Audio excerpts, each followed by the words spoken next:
Buenas noches. Vamos a ver hoy una película encuadrada dentro del género histórico, aunque como veremos con unas ideas que se vuelcan ahí tremendamente universales y totalmente británica, hecha por un equipo inglés y con cantidad de actores de las Islas Británicas.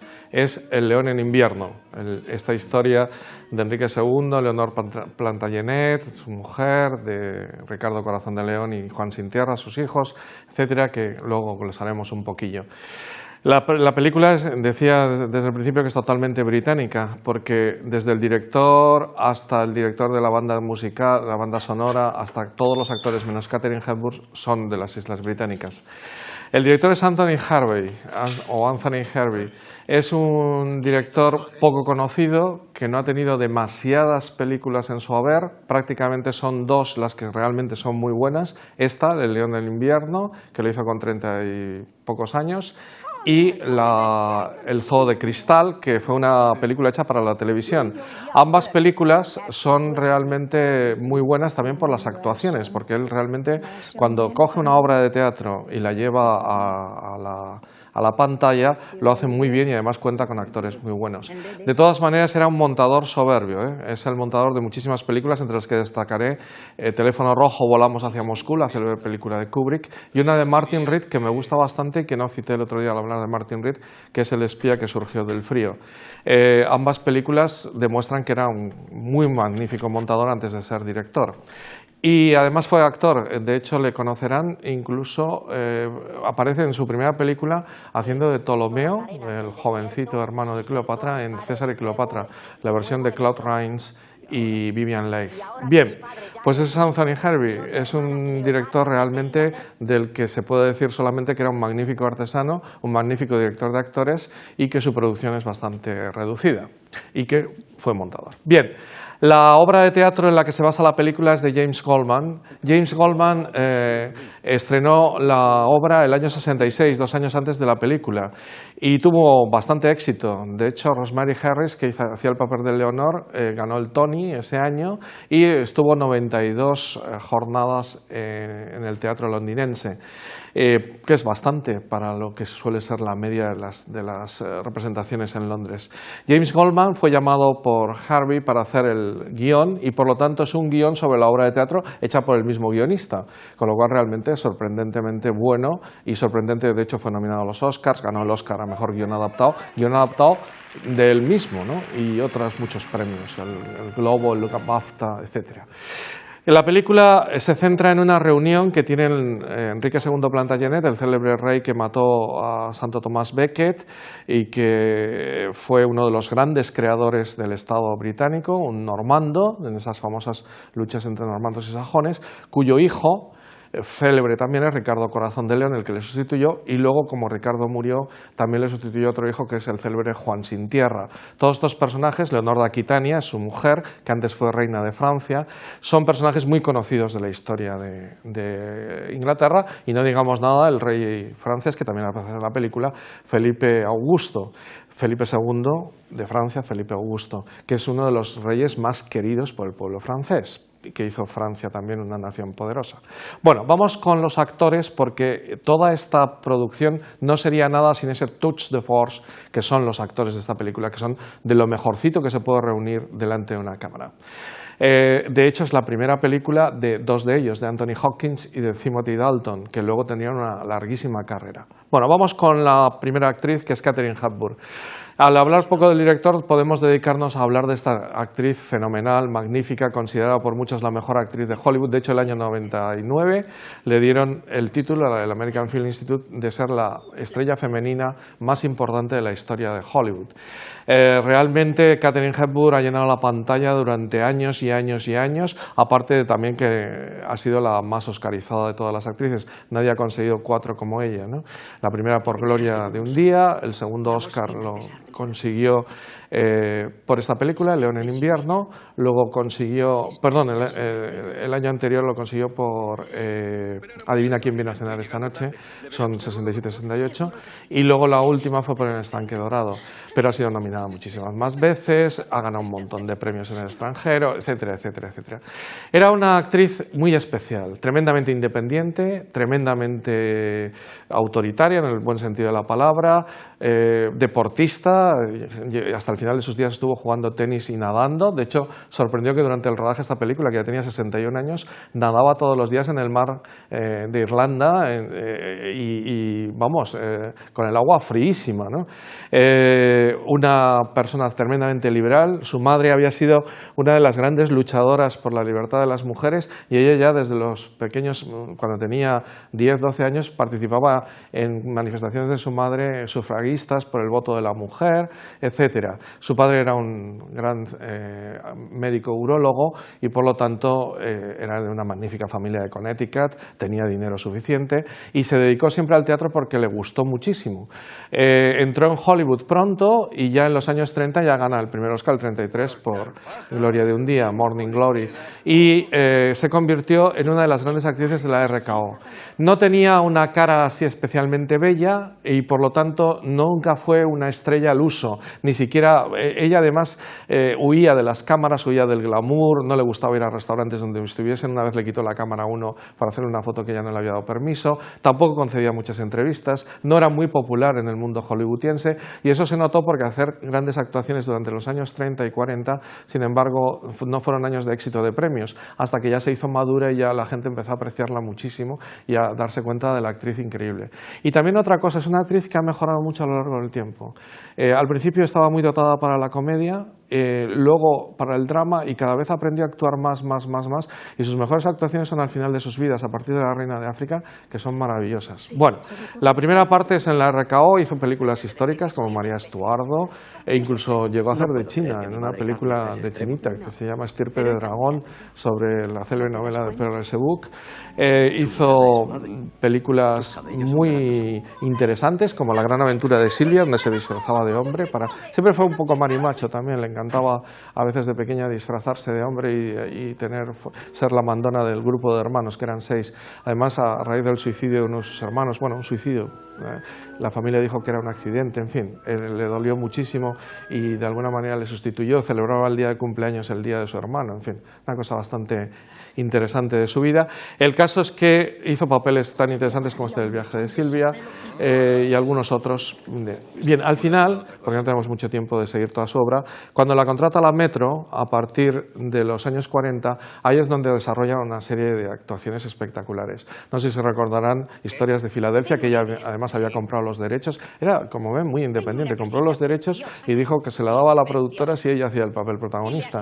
Y fue una famosa película con Cary Grant y James Stewart, nada menos, que la situó ya en lo más alto del escalafón de Hollywood. Y luego conoció a Spencer Tracy, que es el gran amor de su vida. Ella se había casado, duró 2 años su matrimonio y luego decidió no volverse a casar. Pero se enamoró perdidamente de Spencer Tracy, que desde el año 30 ya no vivía con su mujer. Pero Spencer Tracy, como era católico, no quiso divorciarse y toda la vida estuvieron prácticamente juntos. Incluso ella dejó de actuar al final para atenderle en el cáncer terminal de Spencer Tracy y es uno de esos amores curiosos de la historia de Hollywood. Con Spencer Tracy hizo 9 películas, pero hay algunas que son emblemáticas. La costilla de Adán, Tony Mike, Mar de hierba ya es un poco peor, La mujer del año, que fue la primera que hicieron juntos, No digamos nada, adivina quién viene esta noche, en fin, toda una serie de películas que le crearon como una pareja realmente fabulosa. Fíjense esas escenas de complicidad que tienen desde la costilla de Adán, que son maravillosas. Además, dentro de la comedia tiene quizá para mí la mejor screwball comedy de todos los tiempos, que es Bringing Up Baby, en castellano La fiera de mi niña, donde hace lo que quiere con Cary Grant, porque ella siempre hacía estos personajes absolutamente digamos poderosos en el buen sentido también de la palabra, no una mujer que es una comparsa, es una mujer con personalidad que lleva a su hombre de aquí para allá como ella quiere, que tiene unas ideas propias, etcétera. Ese es el personaje de Katharine Hepburn. En los años 50 madura un montón, hace papeles de solterona, como el caso de La Reina de África, que debía decirse el Reina de África, porque es un barco, no es ella la Reina de África, sino el barco, pero aunque le nominaron y tal, no le dieron el Oscar, se lo dieron sí a Humphrey Bogart, su compañero género de actuación.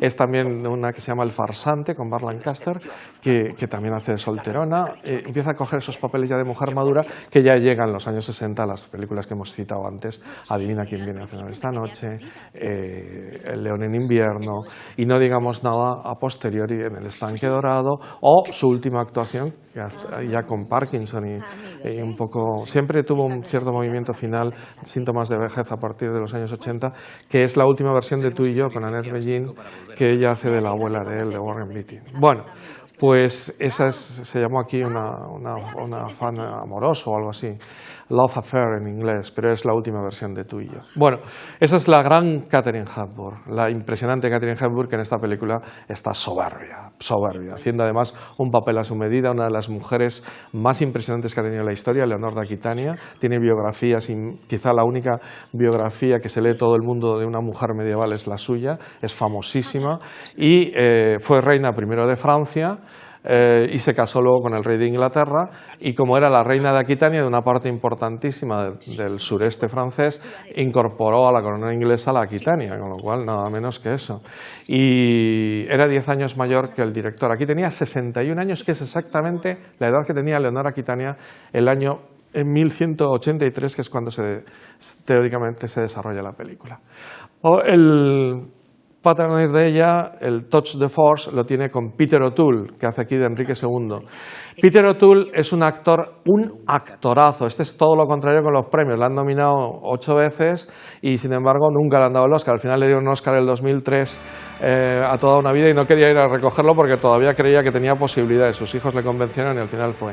Porque tenía posibilidades de que se lo dieran por hacer una actuación, incluso fue nominado después por Venus. Peter O'Toole, actor irlandés de familia muy humilde, nacido en Connemara, católico. Él realmente, con un apellido muy irlandés, O'Toole, él llegó al cine sobre todo a través de una película, había hecho papelitos, que es Lawrence de Arabia. Lawrence de Arabia es una de esas actuaciones brutales, increíbles, impresionantes, que le sitúan a cualquier actor en lo primerísimo del plano del cine. Es una de esas 10-12 actuaciones que habría que recordar si hubiese que quedarse solamente con 10-12 actuaciones de la historia del cine. Y sin embargo, ese año, pues el pobre no triunfó, porque estaba, primero, no era conocido, segundo, no era norteamericano, tercero, luchaba contra Gregory Peck en el Oscar, que era Por matar a un ruiseñor, uno de los papeles también emblemáticos de la historia del cine, y encima con todo el cariño que tiene Gregory Peck en Estados Unidos.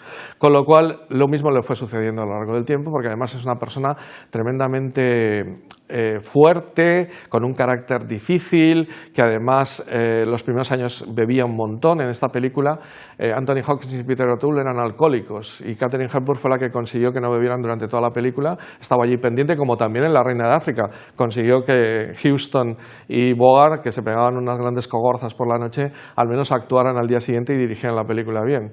Era especialista en poner en vereda a los hombres que trabajaban con ella. Bueno, pues Peter O'Toole, que luego se reformó en el alcoholismo, tiene personajes tan interesantes como el Quijote, de El hombre de la Mancha, el general tan complejo de La noche de los generales, es capaz de hacer un personaje tan entrañable como el profesor Chips en Adiós Mr. Chips, que realmente es capaz de hacerte llorar y de emocionarte. Es al mismo tiempo capaz de hacer esa versión de la Trinidad que se aparece en la Biblia, es capaz de hacer al mismo tiempo de Calígula o de cualquier personaje histórico. Es un personaje muy interesante. Lo recordarán también haciendo del famoso preceptor del último emperador, ¿no? Del último emperador de la China. Y tiene un larguísimo recorrido hasta Troya. Realmente Peter O'Toole ha llenado la pantalla del mundo, e incluso en Venus, ya digo, hace hace ya unos años, fue nominado ya muy mayor a los Oscars. Me dejo por el tintero cantidad de películas, La guerra de Murphy, en fin, es un actorazo de tal nivel que me da pena no hablar más de él, porque hoy hay que hablar de muchos, pero realmente Peter O'Toole y su representación de Lawrence. Por cierto, aunque mide 22 centímetros más que Lawrence de Arabia medía unos 66 y él mide unos 88, cuando hizo la película, los últimos que habían conocido a Lawrence de Arabia, los árabes que le conocían, que asesoraban la película, al verle entrar en el plató vestido de Lawrence de Arabia y andando y hablando como él, dijeron, oh, Lawrence, porque era como le llamaban Orenz ha vuelto, ¿no? Que es el mayor piropo que se le puede hacer a un actor, ¿no? Pues esa mirada azul y el pelo rubio y tal, que también tenía Lawrence de Arabia, ha hecho papeles de todos los estilos. Bien, vamos con el tercero en discordia, Anthony Hopkins, su primera película. Anthony Hopkins es otro de los grandes, ¿no? A partir de Hannibal Lecter se hizo famosísimo, pero antes tiene papeles por ahí, a mí me encanta su Joy George en El joven Winston, este de aquí, el Ricardo Corazón de León me encanta también su participación en El hombre elefante, que es fundamental, una película de David Lynch impresionante, en blanco y negro, pero de una modernidad increíble.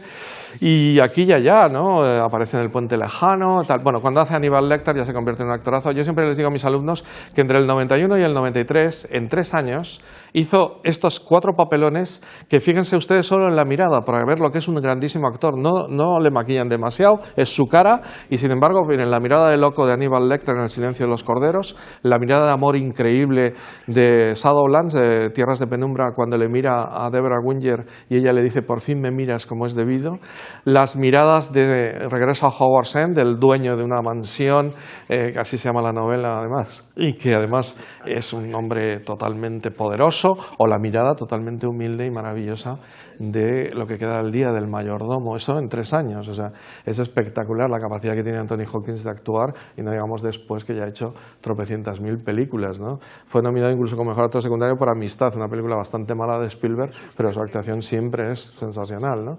Y así a lo largo del tiempo. Ganó el Oscar, como saben, por Hannibal Lecter.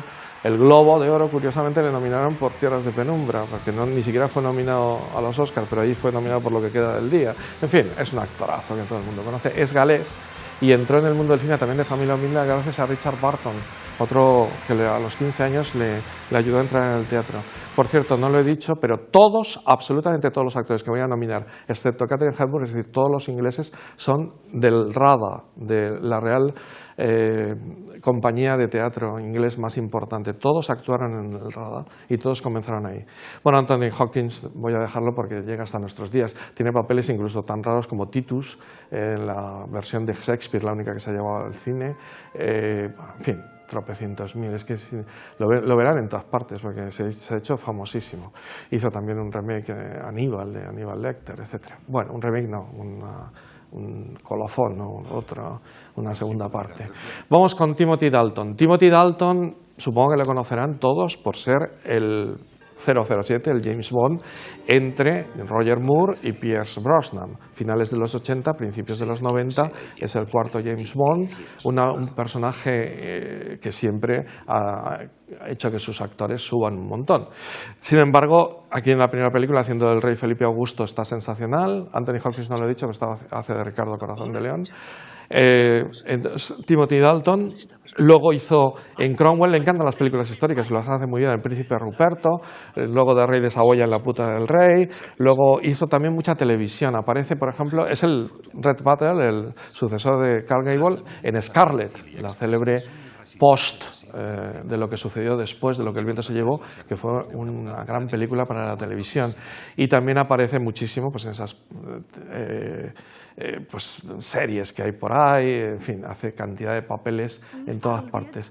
Para la televisión ha hecho Marco Antonio y Cleopatra, ha hecho muchísimas cosas. Bien, Timothy Dalton siempre ha sido un actor considerado como digamos, un galán, con pocas posibilidades, o sea, no demasiadas posibilidades como Anthony Hopkins y Peter O'Toole, y sin embargo verán en esta película que sí lo hace, y lo hace muy bien, lo mismo que en El príncipe Ruperto, que he dicho después de Cromwell, y que en general tiene unos matices muy grandes, sobre todo si ven la película en inglés, que no va a ser el caso esta noche. Bien, junto a ellos John Castle y Nigel Terry.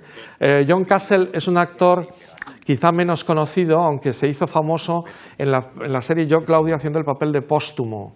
Y de hecho es un actor que lo pueden ver aquí y allá. También aparece en cantidad de películas de Poirot, de estas de Poirot y de la señorita Marple, que se llevaban al cine en los años 90, también a la televisión, pero es un cine para la televisión. Ahí aparece bastante John Cassell. De películas le recordarán, yo me imagino, en El hombre de la Mancha, en Dioses y Generales, y sobre todo en esta película que hace de Joffrey, Godofredo, el segundo hijo en discordia, el intermedio, digamos. Bien, y para terminar, Nigel Terry. Nigel Terry es menos conocido todavía, pero todo el mundo le recuerda por su papel de Arthur, el rey Arturo, en Excalibur. Es posible que le recuerden también en alguna otra película, por ejemplo, aparece en Troya.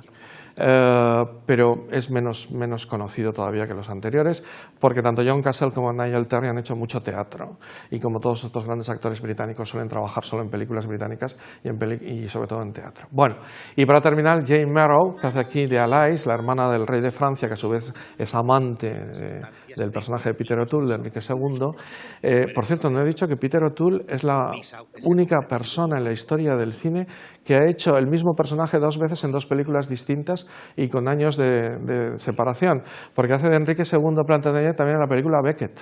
También fue nominado al Oscar por eso. En la película Beckett, que por cierto ahí casi se ven los papeles cambiados. Me habría gustado más que Richard Burton hiciera de Enrique II y Peter O'Toole de Thomas Beckett. Pero bueno, en esa película hace de Enrique II y luego, unos cuantos años después, hace de Enrique II ya más orondo, más gordo, más todo. Tenía, cuando hizo la película, 36 años, o sea que no corresponde al personaje, que tenía 50, aunque era 10 años más joven que su esposa. Tenía 50, pero bueno, la envejecen un poco. Bueno, estábamos con Jane Merrow. Jane Merrow también se ha hecho famosa a base de series, con lo cual no voy a citarla mucho porque es una actriz que tiene muchas posibilidades también en el teatro y en estas series inglesas típicas, ¿no? del esto. Aparece en series norteamericanas, aparece en Mannix, es la única que se me ocurre que hayan podido ver en la televisión habitualmente. Bueno, el equipo que rodó esta película se trasladó sobre todo a Irlanda.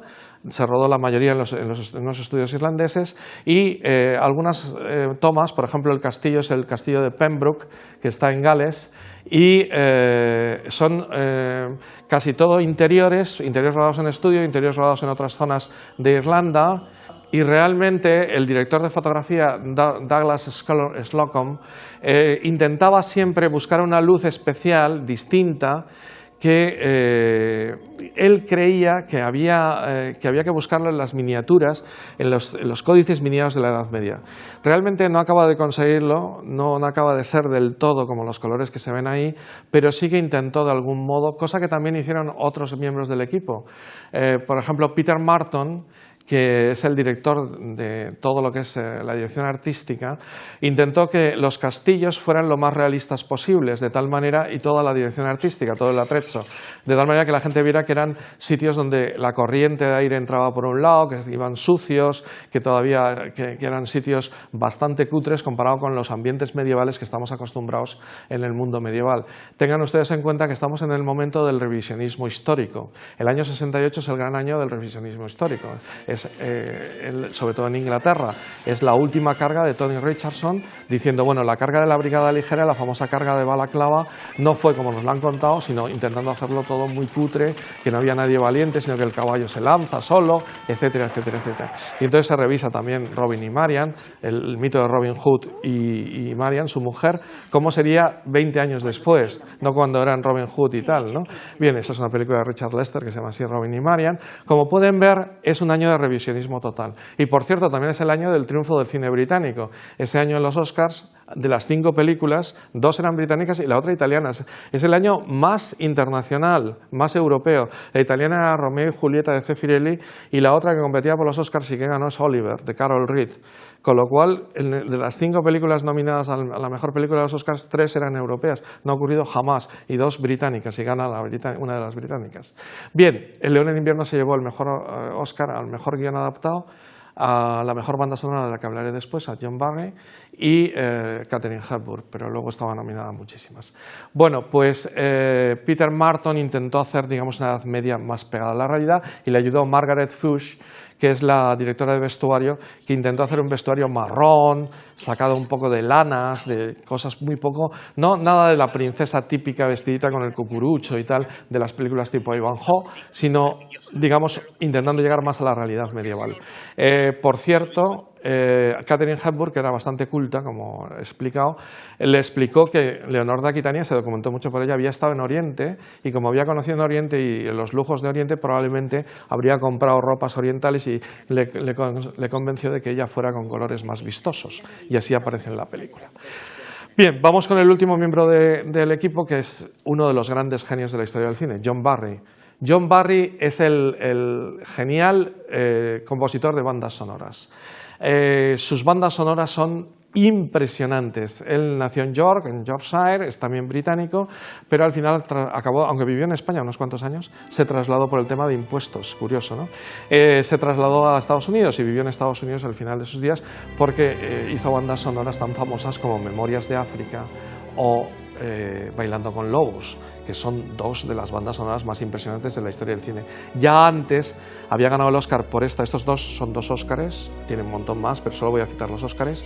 El otro Oscar es este, el de hoy, el de la banda sonora de El León en invierno, y el primero es por Nacida libre, donde ganó dos, porque ganó también la mejor canción, esa Born Free, tan bonita, sobre esta historia del león, una historia preciosa. Si no han visto, es una película que no suele haber visto mucho la gente y muy bonita. Las cuatro son Óscares, aparte de cantidad impresionante de bandas sonoras, entre ellas toda la serie de 007 de James Bond, es de John Barry. Es toda la serie entera es música de él. Bueno, y para terminar, permítame un excursus histórico, porque si no la película no se entiende absolutamente nada. La película teóricamente es la reunión de toda la familia de Enrique II y Leonor de Plantagenet en el castillo de Chinon, en Francia, que es donde murió Enrique II. Es en esa parte francesa que he dicho antes, la Aquitania entera, que la tenían, y también tenían Normandía, los ingleses. Precisamente Normandía porque ellos eran normandos y la parte de Aquitania por Leonor II. Leonor II había intentado en una revolución, un golpe de Estado contra su marido para situar en el poder a Ricardo, a su hijo Ricardo, pero había fracasado y estaba encerrada en Salisbury, de ahí que la suelte o la traiga Enrique II de la cárcel, como se dice en la película, para la reunión familiar. Ella quería mucho más a Ricardo Corazón de León como sustituto porque acababa de morir el heredero. El heredero no aparece, Enrique acababa de morir y hay que ver quién le va a sustituir. ¿Y quién puede ser el heredero? Juan, Joffrey, Godofredo o Ricardo. Ricardo es el mayor de los tres y el favorito de Catherine. Godofredo no pinta nada para nadie y Juan, que luego será Juan sin tierra, es el hijo preferido del padre porque era muy pequeñito cuando se produjo la revolución y por lo tanto no se apuntó a ella como Joffrey y Ricardo, Richard. Bien, el caso es que esa reunión no existió en realidad, pero sí se reunieron todos menos Leonor en Normandía para decidir el año 87 quién iba a ser el rey. Le dijo a Ricardo que sería él, mientras decidiera la Aquitania a su hermano pequeño, Juan. Él se negó y cuando vuelven a Inglaterra al año 84 llama a Leonor para que le convenza a los hijos. Y eso es lo que ocurrió en realidad. Les convenció y se solucionó todo para la Navidad del 84. O sea que esta reunión navideña en Chinon no existió, pero es bastante histórica. Lo que no me gusta de la historia, de la obra de teatro y de la película es que algunas cosas son demasiado cutres, ¿no? Aunque es una historia de la ambición, que es verdad, de cómo corrompe el poder, que eso es universal.